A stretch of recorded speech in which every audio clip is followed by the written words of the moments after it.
प्रिय विद्यार्थी नमस्कार। आज सबसे पहले 15 अगस्त की सबको बधाई। आज के दिन हम आज़ाद हुए थे और आज 73 साल पूरे हो गए हैं। 74वें स्वतंत्रता दिवस के उपलक्ष्य में मैं सभी को बधाई देती हूँ और आज की क्लास शुरू करते हैं। आज हम कृतिका का पहला चैप्टर माता का अंचल शिव पूजन सहाय द्वारा रचित कक्षा 10 के कृतिका में ये पाठ है। इससे पहले 2 पाठ सीबीएसई ने जो है कम कर दिए हैं, अब केवल 3 पाठ ही रह गए हैं, जिसमें शिव पूजन सिंह सहाय द्वारा रचित माता का अंचल है और दूसरा जॉर्ज पंचम की नाक और तीसरा साना साना हाथ जोड़े। तो आज हम पहला चैप्टर पढ़ने जा रहे हैं जो कि PT2 में संकलित है। शिव पूजन सिंह सहाय के बचपन की ये कहानी देहाती दुनिया नामक उपन्यास से लिया गया है। उनके द्वारा रचित देहाती दुनिया एक उपन्यास है और उसी में से इस पाठ को आपकी बुक कृतिका में शामिल किया गया है। इसमें उनका बचपन का नाम भोलानाथ था। भोलानाथ के बचपन से संबंधित जो उनके पिता का प्यार था, उनकी माँ का जो समर्पण था और किस प्रकार से उनकी बचपन की जो है हुल्लड़बाजी, मस्तियाँ और खेल तमाशे, मनोरंजन, किस तरह से हंसी मजाक करना और किस तरह से पिता के साथ मौज मस्ती करना, खेल करना, इन सब चीज़ों को इसमें शामिल किया गया है। आइए देखते हैं। सबसे पहले माता का अंचल। इस पाठ में वात्सल्य रस की प्रधानता है। वात्सल्य रस यानी जो प्रेम माता पिता का अपने बच्चों के द्वारा प्रदान किया जाता है उसको हम वात्सल्य कहते हैं। कक्षा 10 में रस भी है। रस जब हम पढ़ेंगे तो इसको और डिटेल से इस भाव को समझेंगे।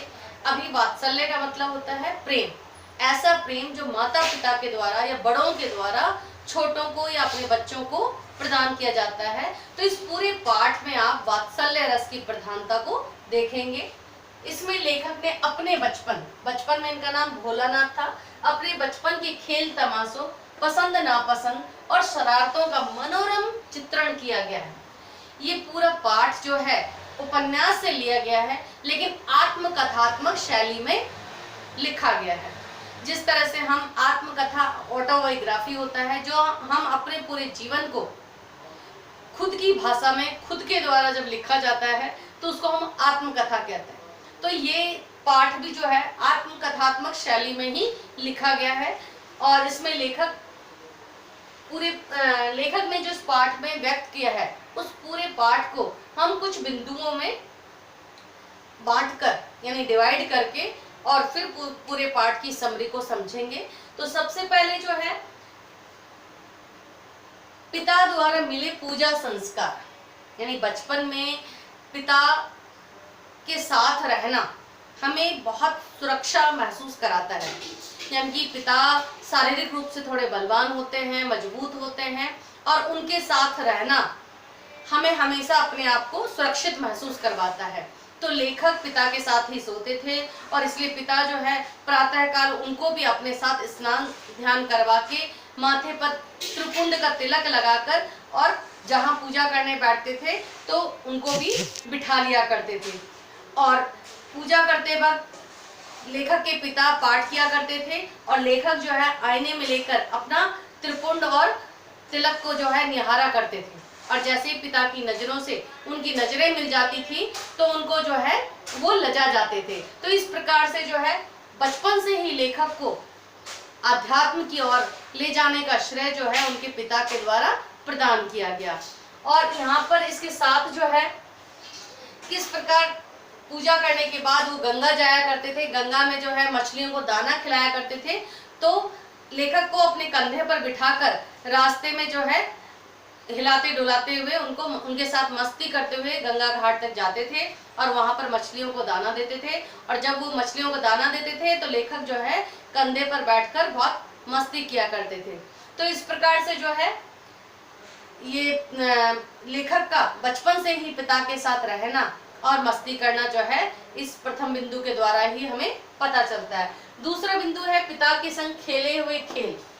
अब यहाँ पर पिता के साथ केवल पूजा संस्कार ही उन्हें नहीं मिले बल्कि उनके साथ वो खेल भी खेला करते थे। यानी पिता उनके साथ बचपन में जब भी लेखक खेला करते थे, चाहे वो अपने दोस्तों के झुंड के साथ खेलते हों, चाहे वो अकेले खेला करते हों, तो लेखक के पिता उसमें हर हाल में जो है जरूर शामिल होते थे। जब वो मिठाई की दुकान सजाते हैं और मिठाई की दुकान सजाने के बाद घर बनाते हैं, घरौंदा जब उनका तैयार होता है तो उसमें जो घर जीवने के लिए सब बाकी जो उनके साथी हैं वो बैठते हैं, तो उनकी पंगत में जो है लेखक के पिता भी बैठ जाते हैं और वो भी जीवने का आनंद लेते हैं। और इस तरह से जो है हर तरह से उनके साथ खेला करते थे। और सबसे मुख्य है कि पिता के साथ वो कुश्ती लड़ते थे। ये लेखक का अकेले खेलना कि किस प्रकार से उनसे कुश्ती लड़ते थे, और कुश्ती लड़ते वक्त पिता खुद ही अपने शरीर को शिथिल छोड़ दिया करते थे। यानी हारने के लिए, यानी अपने पुत्र से हारने के लिए अपने आप को शिथिल कर देते थे और इस तरह से लेखक को जिता दिया करते थे। और जब लेखक जीत जाते थे तो खुशी से लेखक के पिता की छाती पर वो बैठ जाते थे और उनकी घनी मूंछों को वो उखाड़ा करते थे।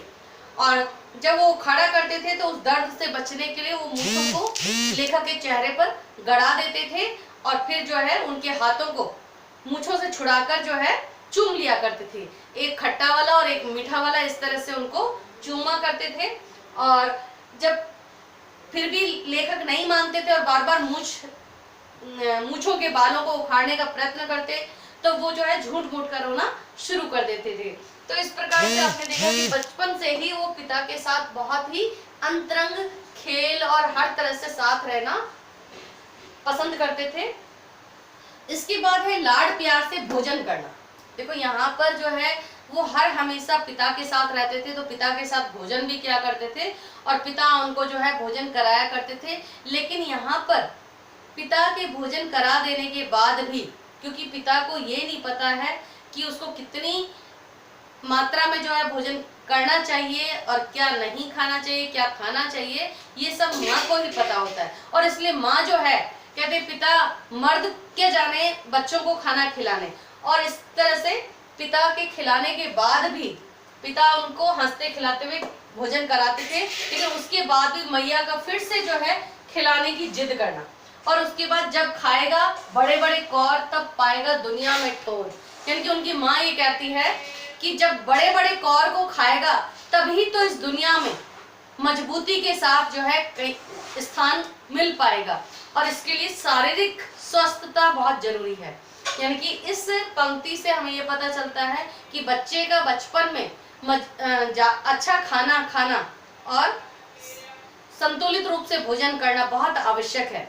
इस बात से हमें ये भी पता चलता है। और बच्चे को खिलाने के लिए, क्योंकि बच्चा ने एक बार छोड़ दिया तो उसको वापस खिलाना बहुत मुश्किल होता है, और वो हर पशु पक्षियों के नाम ले लेकर जो है उसको कौर खिलाती है। और उसके बाद खिलाते खिलाते वो क्या करती है, खाना खिलाने के बाद अच्छे से मुंह पोंछने के बाद रंगीन कुर्ता पजामा पहनाती है, सिर पर जो है एक चुल्लू भर तेल डाल देती है और फिर उसको लट्टूदार जो है फूल बना देती है, उसकी चोटी बनाकर गूंथ कर, और माथे पर जो है तिलक लगा देती है। और इस तरह से सच समझ कर वो फिर से पिता के पास आ जाता है खेलने के लिए। अब तरह तरह के खेल, यहाँ पर आपने देखा कि बच्चे जो है जब अपने झुंड में साथियों के साथ मिल जाते हैं तो उस जमाने के जो खेल थे उनके बारे में यहाँ पर विस्तृत रूप से बताया गया है कि किस तरह से लेखक जो है अपने साथियों के साथ कभी मिठाई की दुकान सजाते थे और किस प्रकार से मिठाई की दुकान सजाने के लिए मिठाइयाँ तैयार करते थे, किस तरह से पात्र तैयार करते थे, किस तरह से वो दुकान को सजाया करते थे। और जब क्रेता बनकर जो है उनके पिता आके और किस प्रकार से मिठाइयाँ खरीदते थे। इसके अलावा घरौंदा तैयार करते थे, यानी घर बनाते थे। घर बनाने के लिए किस प्रकार से जो वो तगारी और मिट्टी और किस तरह से उसको चिनाई करते थे। उसके बाद जो है बारात निकालना, यानी खेल में बारात भी निकालते थे और बारात के साथ फिर खेती करना, यानी हर तरह के उस समय के खेल तमाशे जो है जीवन लोक जीवन पर ही आधारित हुआ करते थे। यानी कि जो बच्चे आसपास देखते थे उन्हीं को वो अपने खेल में शामिल करते थे। अब यहाँ पर हमने देखा कि हुल्लड़बाजी और मस्ती, लेखक कहते हैं कि उनका बचपन जो है बहुत मस्ती से भरा हुआ था, बहुत हुल्लड़बाजी यानी बहुत आनंद करते थे। दोस्तों के साथ बहुत घूमा करते थे, मजे करते थे। और इसके लिए ददरी का जब मेला लगता था तो उसमें वो बहुत भाग लेते थे और साथ में वो बड़ों को चिढ़ाते भी थे। एक बार मुसन तिवारी जो बूढ़ा था वो उनको दिख गया और इस तरह से सारे उनको चिढ़ाने लगे। बैजू जो लड़का था वो थोड़ा ढीठ था, थोड़ा बड़ा भी था इन लोगों से, और वो जो है चिढ़ाने में सबसे आगे रहता था। यहाँ मुसन तिवारी चिढ़ जाता है और चिढ़कर वो पाठशाला पहुंच जाता है, यानी स्कूल पहुंच जाता है। और स्कूल जब वो पहुंचता है शिकायत करने के लिए तो बैजू तो भाग जाता है और लेखक गुरुजी के पकड़ में आ जाता है। और गुरुजी जो है उनको बहुत खबर लेते हैं, यानी कि पीटते हैं। और जब पीटते हैं तो लेखक के पिता को ये बात पता चल जाती है कि इस तरह से बच्चों ने चिढ़ाया था और लेखक की पिटाई हुई है। तो लेखक के पिता स्कूल पहुंचकर उसको गोद में लेते हैं, पुचकारते हैं, लेकिन फिर भी लेखक जो है उसका रोना धोना चुप नहीं होता। और रास्ते पर वो पाठशाला से घर ला रहे होते हैं और रास्ते में जो है वो लगातार सुबक रहे होते हैं, लगातार रो रहे होते हैं। और लेखक के पिता उसको तरह तरह से चुप कराने का प्रयत्न करते हैं, लेकिन फिर भी वो नहीं मानते और रोते हुए आते हैं। लेकिन अचानक उनको अपने साथियों का झुंड नजर आ जाता है और जब झुंड को देखते हैं कि किस तरह से जो है वो शोर मचा मचा के खेल रहे हैं तो लेखक एकदम से उनकी गोदी से उतर जाते हैं और तुरंत जो है रोना भूलकर उनके साथ वो भी खेलने लग जाता है। तो यहाँ पर ये भी बताया गया है कि किस प्रकार से छोटे बच्चों का रोना और चुप हो जाना स्वाभाविक होता है, यानी कि उनको दुख जो है आंतरिक नहीं होता, यानी पिटाई के बाद भी उसका रोना जो है क्षण में ही दूर हो जाता है जब उसको अपने मन के दोस्त या फिर खेल मिल जाए। तो इस प्रकार से यहाँ पर बताया गया कि वो लेखक के पिता की गोद से उतरकर और साथियों के झुंड से मिलते ही रोना भूल जाता है, सिसकना भूल जाता है और उनके साथ मस्ती से खेलने में लग जाता है। अब यहाँ खेलते खेलते जो है आप देखते हैं कि सांप का भय, यानी खेलते खेलते उस समय बारिश आती है और बारिश के बाद जो है बच्चे खेलते खेलते जो है बिलों के पास पहुंच जाते हैं और वहां पे चींटियां थी पहले, चींटियों के साथ साथ जंगल में और अंदर चले जाते हैं और वहां पे वो बिल देखते हैं, चूहों के बिल।